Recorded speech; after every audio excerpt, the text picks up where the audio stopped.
बड़ा प्यारा सवाल है। The sum of the length breadth and height of a cuboid is इतना, टोटल सरफेस एरिया इतना है, find the maximum length of the stick that can be place inside the box. यानी इस बार इस सवाल में मेरे भाई डायरेक्ट डायगोनल जैसे शब्द का इस्तेमाल नहीं किया गया है, लेकिन कहीं ना कहीं मेरे भाई वही बात बोली गई है कि एक कमरे की लंबाई, चौड़ाई और ऊंचाई तीनों का जो योग है वो 14 है, टोटल सरफेस एरिया 96 है, और आप उस कमरे में रखी जाने वाली सबसे लंबी मेरे भाई लकड़ी का सबसे लंबी जो है यहाँ पर स्टिक का मान बताइए जो यहाँ पर उसके कमरे में रखी जा सके। तो मुझे सिर्फ ये लाइन बताओ, length of A stick that can be place inside the box, maximum length of A stick, ये हम किसे बोलते हैं? तो ये हम डायगोनल को बोलते हैं। यानी कहीं ना कहीं सम ऑफ साइड दे दिया है, टोटल सरफेस एरिया दे दिया है, और हमसे डायगोनल के बारे में पूछ रहा है।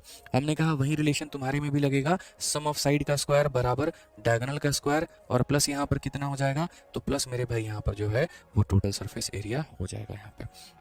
अगर हम साइड की बात करते हैं तो साइड हमारा 14 है, तो 14 का स्क्वायर कितना हो जाएगा? तो 196 हो जाएगा मेरे भाई।